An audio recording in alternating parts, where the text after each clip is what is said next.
Aujourd'hui, les mots démocratie, liberté et égalité ne servent qu'à duper les peuples. Vous venez conquérir ni diriger personne. Je voudrais aider tout le monde dans la mesure du possible. Juifs, chrétiens, païens, blancs et noirs. Nous voudrions tous nous aider si nous le pouvions. Les êtres humains sont ainsi faits. Nous voulons donner le bonheur à notre prochain, pas lui donner le malheur. Nous ne voulons pas haïr ni humilier personne.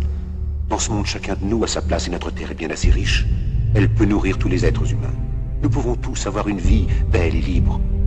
Mais nous l'avons oublié. L'envie a empoisonné l'esprit des hommes, a barricadé le monde avec la haine, nous a fait sombrer dans la misère et les effusions de sang. Nous avons développé la vitesse pour nous enfermer en nous-mêmes. Les machines qui nous apportent l'abondance nous laissent dans l'insatisfaction. Notre savoir nous a fait devenir cyniques. Nous sommes inhumains à force d'intelligence.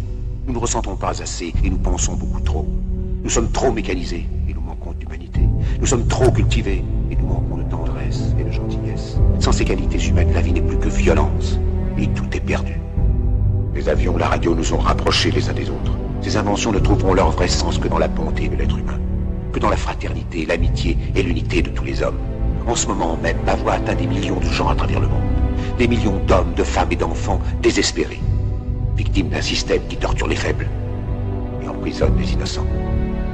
Je dis à tous ceux qui m'entendent, ne désespérez pas.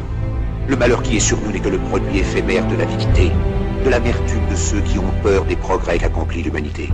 Mais la haine finira par disparaître, et les dictateurs mourront, et le pouvoir qu'ils avaient pris au peuple va retourner au peuple. Et tant que les hommes mourront, la liberté ne pourra pas périr.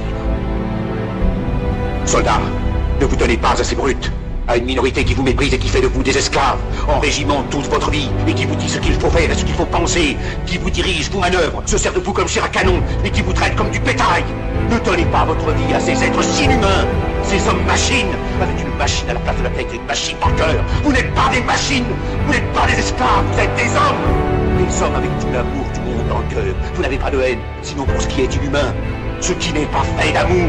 Soldats, ne vous battez pas pour l'esclavage, mais pour la liberté. Il est écrit dans l'évangile selon saint Luc, le royaume de Dieu est dans l'être humain, pas dans un seul humain, ni dans un groupe humain, mais dans tous les humains, en vous. Vous, le peuple qui avez le pouvoir de créer une machine, le pouvoir de créer le bonheur. Vous, le peuple, en avez le pouvoir de rendre la vie belle et libre, le pouvoir de faire de cette vie une merveilleuse aventure. Alors au nom même de la démocratie, utilisons ce pouvoir. Il faut tous nous unir. Il faut nous battre pour un monde nouveau, décent et humain, qui donnera à chacun l'occasion de travailler, qui apportera un avenir à la jeunesse et à la vieillesse, la sécurité. C'est eux qui vous ont promis toutes ces choses, pour que vous leur donniez le pouvoir. Ils mentaient, ils n'ont pas tenu leurs merveilleuses promesses, jamais ils ne le feront. Les dictateurs s'affranchissent en prenant le pouvoir, mais s'ils font un esclave du peuple, alors il faut nous battre pour accomplir toutes leurs promesses. Il faut nous battre pour libérer le monde, pour renverser les frontières et les barrières raciales, pour en finir avec l'avidité, avec la haine et l'intolérance. Il faut nous battre pour construire un monde de raison, un monde où la science et le progrès mèneront tous les hommes vers le bonheur. Soldats, au nom de la démocratie, unissons-nous tous!